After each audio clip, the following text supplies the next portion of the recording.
In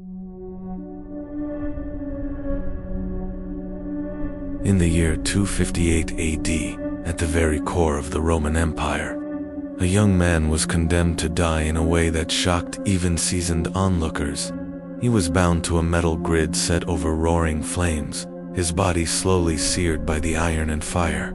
To the astonishment of those who watched, he did not howl in torment. Instead, he smiled, even more extraordinary, as the heat intensified and his captors leaned in to catch his cries of pain. They heard words that would echo through generations. "Turn me over. This side is done." This was no delirious outburst. It was the final defiance of St. Lawrence, a Christian deacon whose execution became one of the most unforgettable testimonies of faith prevailing over cruelty. His story is more than just another chapter in the bloody annals of persecution. It reflects the clash between imperial power and spiritual resilience in an age when death itself was staged as a public spectacle. The intent behind his death was not only to destroy one man, but to demoralize an entire community. Roman rulers knew well that a martyr's end could inspire or terrify. By choosing the iron grate an instrument of prolonged torment, they aimed to maximize both agony and humiliation, proving that resistance to the empire was useless. Yet their plan misfired. Instead of despair, the crowd witnessed serenity. Instead of terror, they saw courage infused with humor. The victim, they thought would be broken, revealed a strength that confounded both executioners and spectators alike. Writings preserved by early church chroniclers, such as Prudentius, and later referenced by figures like St. Ambrose, describe not just the moment of Lawrence's death, but the careful cruelty that led to it. This was no random act of savagery. It was part of a calculated strategy to cripple the church by erasing its leaders and stripping it of resources. To fully grasp why Lawrence's end struck such a deep chord, we must look back to his beginnings in Spain, his rise in Rome alongside the Pope, and the wider climate of fear under Emperor Valerian, whose anti-Christian campaign would become notorious for its precision and relentlessness. By the middle of the 3rd century, the Roman state was fraying under economic collapse, military threats at the frontiers, and cultural upheaval within. Christianity, once dismissed as a minor sect, had grown into a force that unsettled Rome's traditional religious framework. Valerian's persecution marked a turning point. Unlike earlier emperors who unleashed scattered crackdowns, Valerian introduced the first coordinated, empire-wide policy of extermination. His decrees of 257 to 258 AD were crafted to strike at the church's heart. Priests, bishops, and deacons were ordered to perform sacrifices to Rome's gods or be executed. Christian burial grounds were sealed, worship assemblies outlawed. Wealthy Christian patrons were stripped of property and privilege. The emperor's logic was cold but clear. Destroy the leadership and confiscate the wealth, and the faith would wither away. Rome, in those years, had become a cauldron of suspicion and fear, and it was within this atmosphere that Lawrence faced with both fire and death, turned an execution meant to terrify into one of the most enduring symbols of courage in human history. Nobles faced the loss of their property and status. Rome itself had become a powder keg of religious tension. The Christian community, estimated by modern historians to comprise perhaps 10% of the city's population, had grown, increasingly visible and organized. They operated extensive charitable networks, maintained underground burial sites, and most provocatively refused to participate in the imperial cult that formed the spiritual glue holding the diverse empire together. Their refusal to offer incense to the emperor's image was seen not just as religious defiance, but as treason against the state itself. The papacy under Sixtus II represented everything Valerian feared about Christian organization. Far from being a loose collection of individual believers, the Roman Church had developed sophisticated administrative structures, accumulated significant wealth through donations, and maintained extensive networks throughout the empire. The papal treasury managed by deacons like Lawrence funded not only local Christian activities, but supported Christian communities across the known world. It was into this volatile environment that Lawrence had risen to prominence as the chief deacon of Rome, effectively the papal treasurer, and one of the most powerful figures in the Christian hierarchy. His position made him both a valuable target for Roman authorities seeking to confiscate church wealth and a symbol of Christian resistance to imperial authority. The stage was set for a confrontation that would test the limits of both Roman cruelty and Christian faith. Lawrence's journey from the hills of Hispania to the corridors of papal power in Rome reads like an ancient success story, yet it was his very success that would ultimately seal his fate, born around 225 AD in what is now northeastern Spain. Lawrence grew up in a region where Roman culture had blended with local traditions to create a unique Christian community. The church in Hispania was known for producing scholars and administrators, men who combined deep theological knowledge with practical organizational skills. The young Lawrence caught the attention of church leaders early, not for any mystical visions or miraculous healings, but for his remarkable ability to manage people and resources. When the future Pope Sixtus II encountered him during a visit to Spain, he recognized in Lawrence exactly the kind of administrative talent the growing Roman Church desperately needed. The papal invitation to Rome represented an extraordinary opportunity and an equally extraordinary risk. Rome in the 250s was a city of stark contrasts for Christians. On the surface, they enjoyed periods of relative peace, conducting business, raising families, and even holding positions of minor authority. Yet beneath this apparent normalcy lay the constant threat of persecution. A change in imperial policy, a local scandal, or simply the wrong rumor could transform peaceful citizens into hunted criminals overnight. For a young man from the provinces, navigating this environment required exceptional skill. Lawrence's rapid rise within the Roman Church hierarchy speaks to both his talents and the urgent needs of the Christian community. As chief deacon, he was responsible for managing the church's finances, coordinating charitable activities, and maintaining the complex network of relationships that kept the Christian community functioning. This meant he knew not only where the church's treasures were hidden, but also the names and locations of Christians throughout the city, information that would prove invaluable to Roman authorities. The role of chief deacon in the 3rd century church was far more significant than modern readers might imagine. Lawrence wasn't simply keeping books, he was managing what amounted to an alternative social welfare system.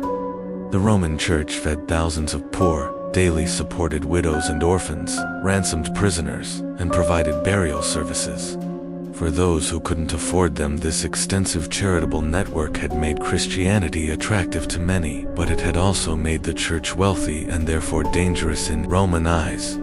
By 258 AD, Lawrence had become one of the most recognizable faces of Roman Christianity. His position required him to interact regularly with both Christian and pagan citizens, making him a bridge between two worlds that were increasingly at odds. He understood Roman culture and law, spoke fluent Latin and Greek, and possessed the social skills necessary to navigate the complex political environment of the imperial capital. These very qualities that made him effective in his role would also make his eventual torture all the more shocking to those who witnessed it. The arrest of Pope Sixtus II on August 6, 258 sent shockwaves through the Christian community of Rome.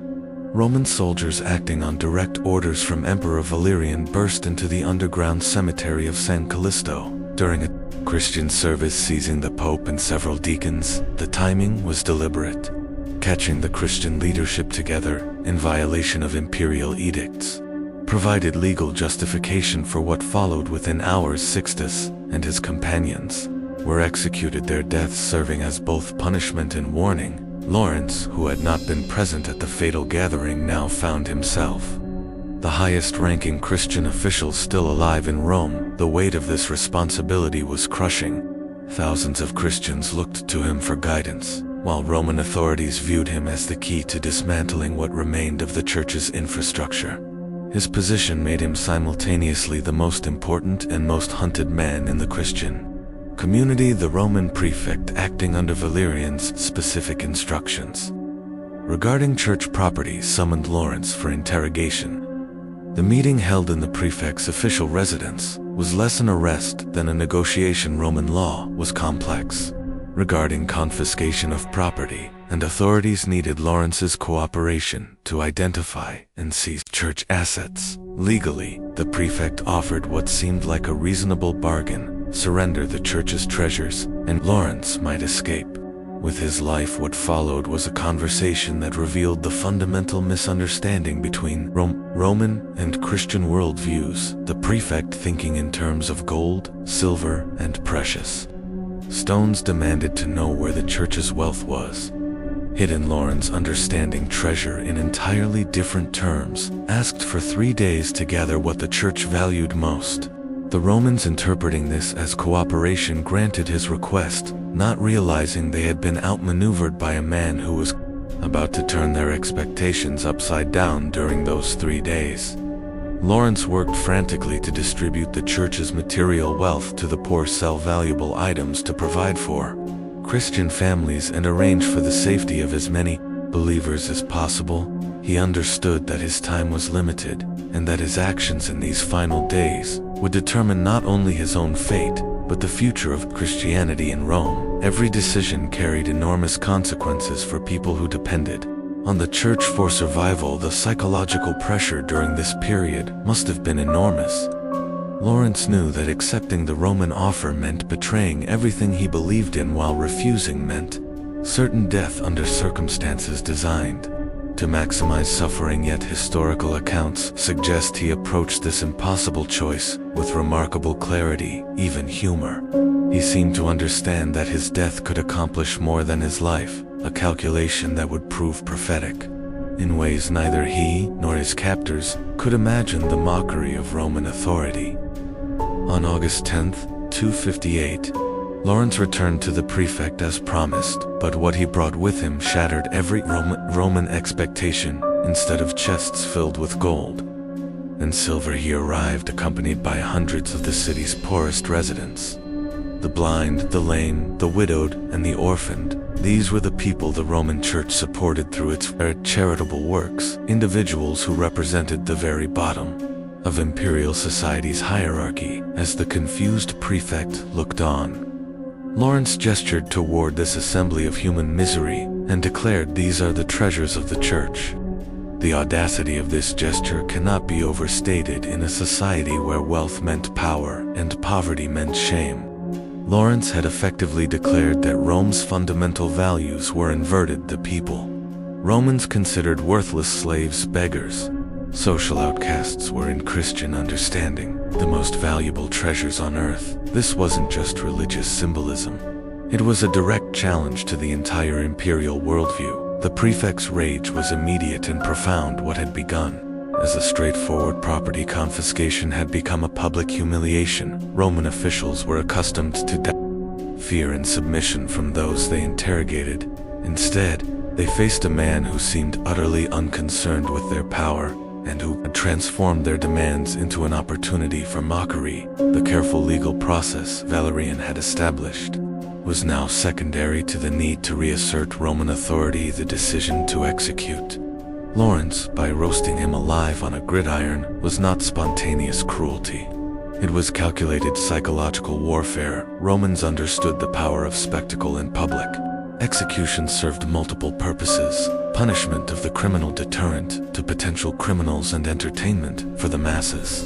The method chosen for Lawrence was designed to be slow enough for maximum suffering, public enough for maximum impact, and brutal enough to discourage any thoughts of Christian heroism. The gridiron itself was a masterpiece of engineered torture. Constructed of iron bars arranged in a grid pattern, it was designed to distribute heat evenly while preventing quick death. The victim would be tied to the metal framework and positioned over a carefully maintained fire, allowing controlled roasting that could be prolonged for hours.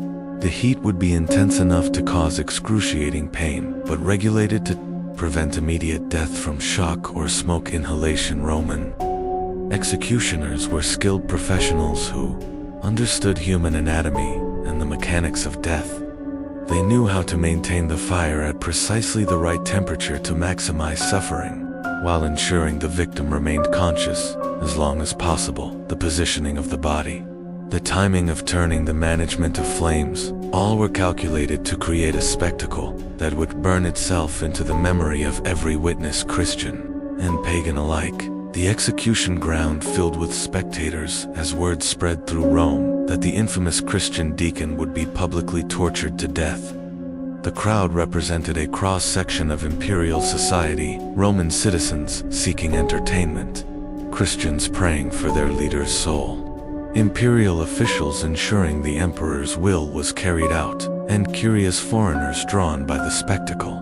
The atmosphere was electric with anticipation, fear, and barely contained violence. Lawrence was brought forward in chains, but contemporary accounts emphasize his composure rather than any signs of terror or desperation.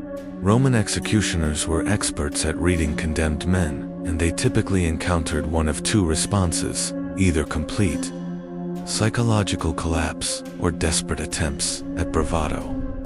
That quickly crumbled under torture. Lawrence presented something entirely different, a calm that seemed genuine rather than forced, as if he were approaching an appointment rather than an execution. The gridiron had been prepared with characteristic Roman efficiency.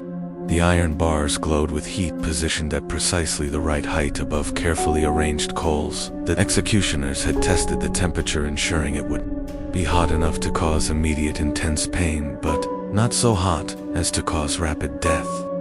This was science applied to suffering, technology in service of terror engineering designed to break the human spirit.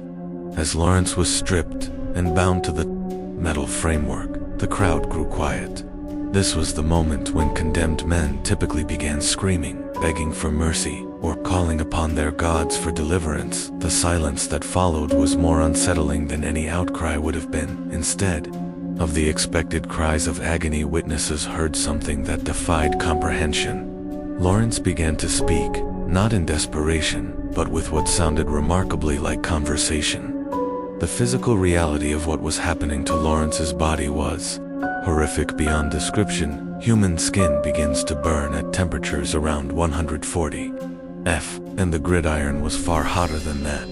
The iron bars were searing his flesh wherever they made contact, creating geometric patterns of burns across his back and limbs. The smell of burning flesh filled the air, a sickly sweet odor that made even experienced Roman soldiers uncomfortable. Yet something was wrong with the carefully orchestrated spectacle. The man who should have been screaming was instead speaking with apparent clarity. The victim who should have been begging for mercy was instead engaging in what witnesses later described as theological discourse. The Christian who should have been cursing his God was instead praising him. The Roman machinery of terror was encountering something it had never faced before, a victim who refused to be victimized.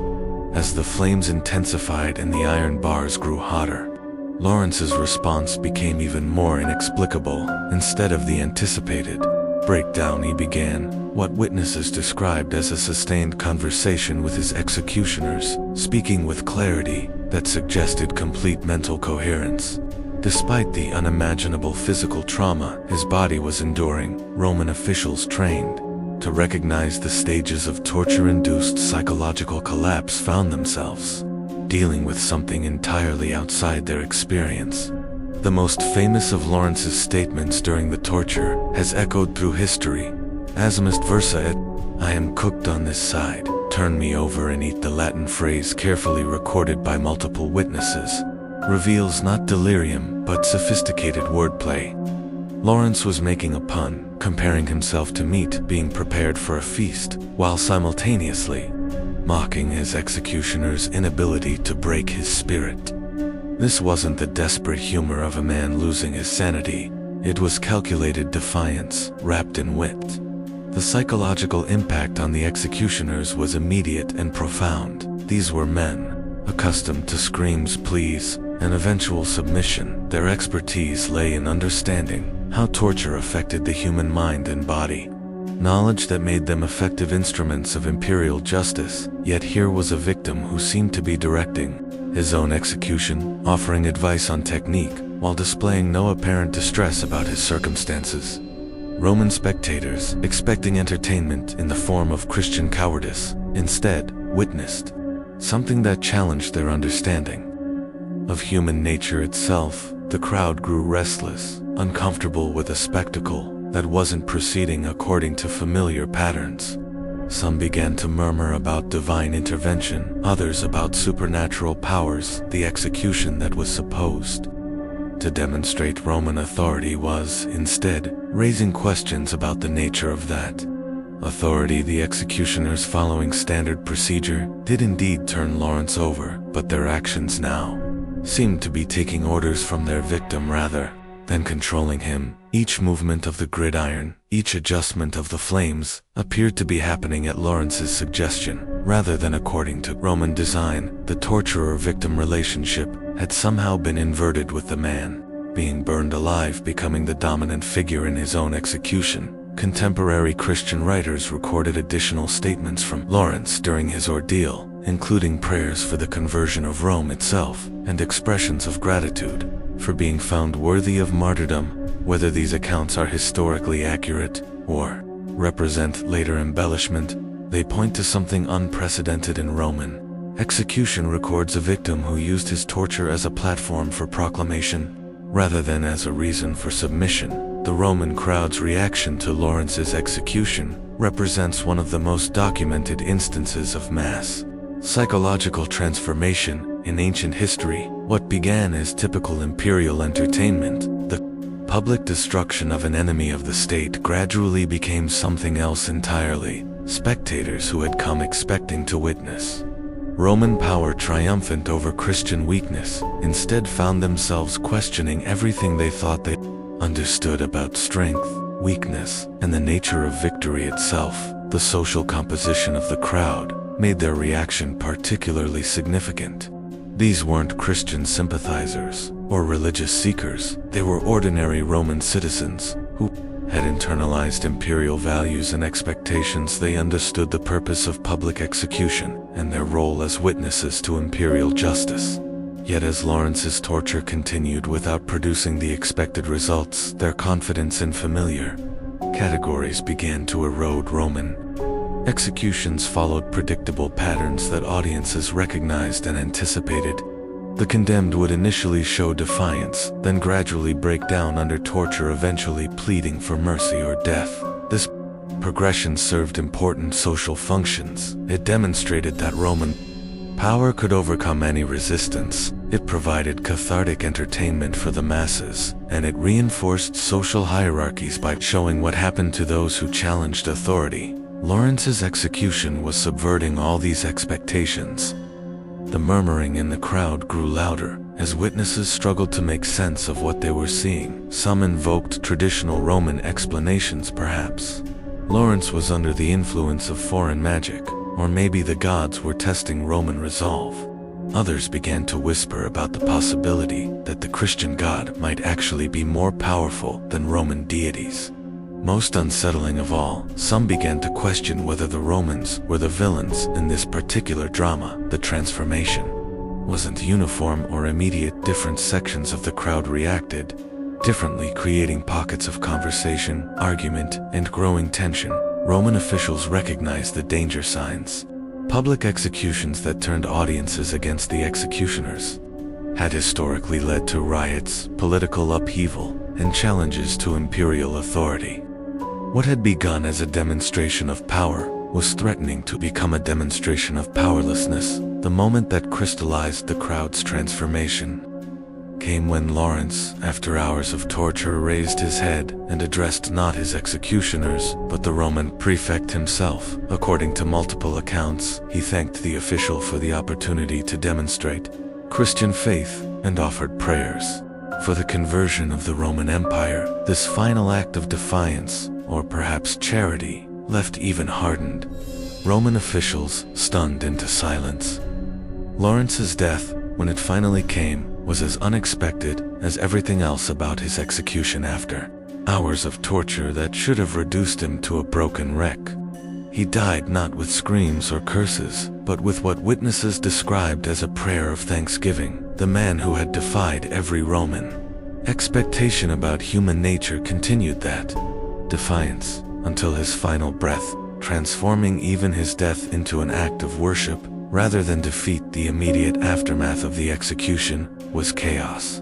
The crowd that had gathered for entertainment found itself grappling with an experience that fit no familiar categories. Roman officials, realizing that their demonstration of power had somehow become a demonstration of Christian strength, moved quickly to disperse the spectators and control the narrative, but the damage was already done. Too many people had witnessed something that contradicted everything they had been taught about Roman superiority and Christian weakness.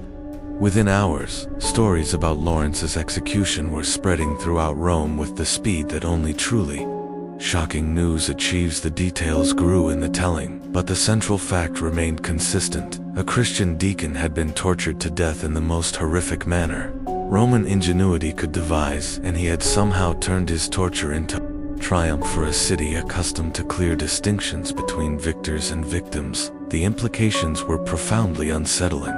The Christian community's response was immediate and unprecedented.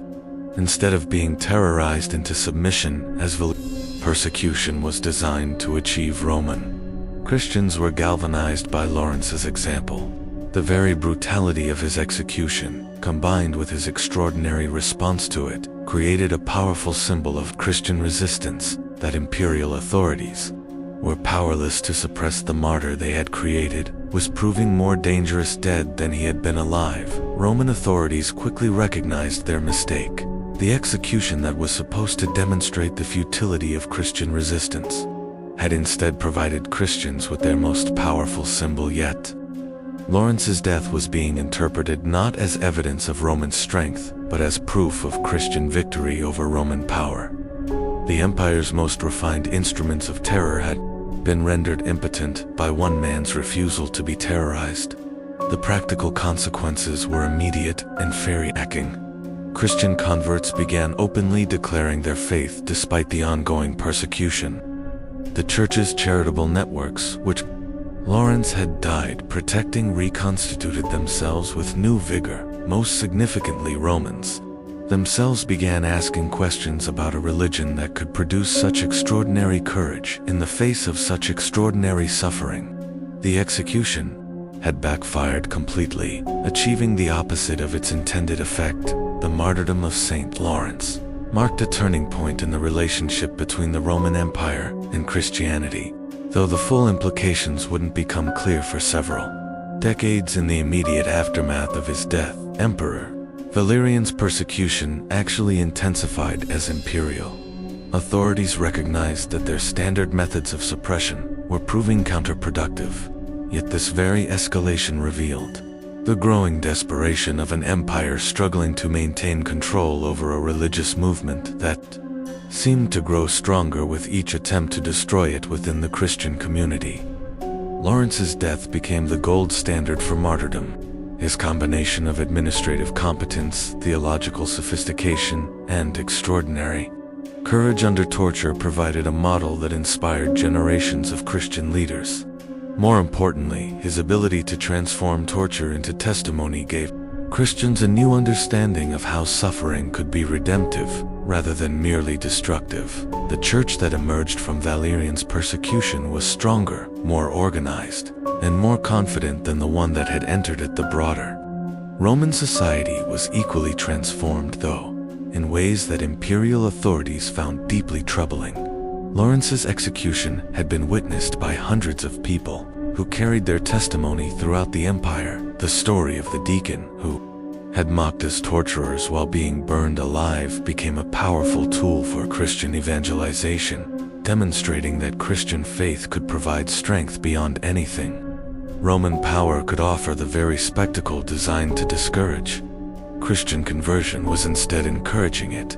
The theological implications of Lawrence's martyrdom resonated throughout the developing Christian doctrine of suffering and redemption. Early church fathers like St. Ambrose and St. Augustine used his example to develop sophisticated theories about how individual suffering could serve cosmic purposes. Lawrence's death provided concrete evidence that Christian faith could transform even the most extreme suffering into something meaningful and redemptive, a concept that would become central to Christian understanding of salvation. The political consequences were equally significant.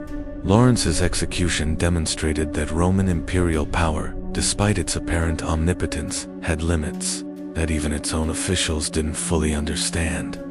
The empire's ability to control bodies was absolute, but its ability to control minds and spirits was proving remarkably fragile. This recognition would contribute to the eventual transformation of imperial policy toward Christianity, culminating in Constantine's Edict of Milan in 313 AD. Perhaps most importantly, Lawrence's death established a new paradigm for understanding the relationship between temporal and spiritual power.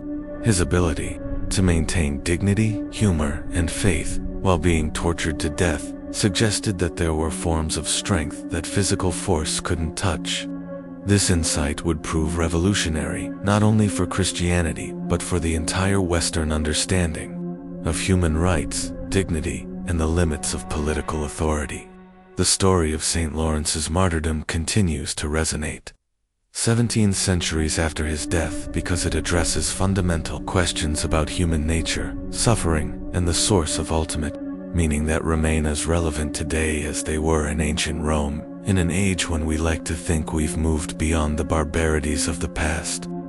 Lawrence's example reminds us that the capacity for both extraordinary cruelty and extraordinary courage remains constant features of the human condition. What makes Lawrence's story particularly powerful is not just the brutality he endured, but his response to that brutality in a world where victimhood has become a central category for understanding suffering. Lawrence presents the radical alternative of victory through apparent defeat.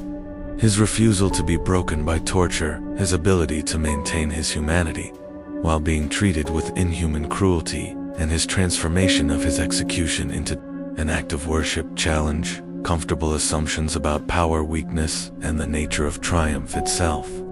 The historical record of Lawrence's martyrdom also raises.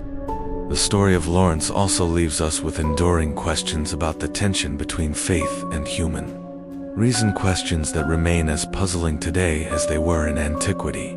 How can we explain a person who meets torture not with terror, but with humor and composure? What does it mean that a human being could face unimaginable pain, yet maintain clarity, compassion, and even wit, when instinct should have driven him into blind desperation? These are not questions with simple answers, but they invite us to consider that human nature might possess depths of resilience we have yet to fully understand. Ironically, the very empire that put Lawrence to death would, within a few generations, embrace the faith it once tried to annihilate. Whether Rome's conversion to Christianity was a matter of sincere belief or political expediency remains a matter of debate. What is beyond dispute is that the Roman world that eventually called itself Christian was utterly transformed from the empire that had executed its martyrs. The values Lawrence embodied, care for the poor, the dignity of every life, and the supremacy of spiritual truth over material power, would become the moral foundation of the civilization that followed.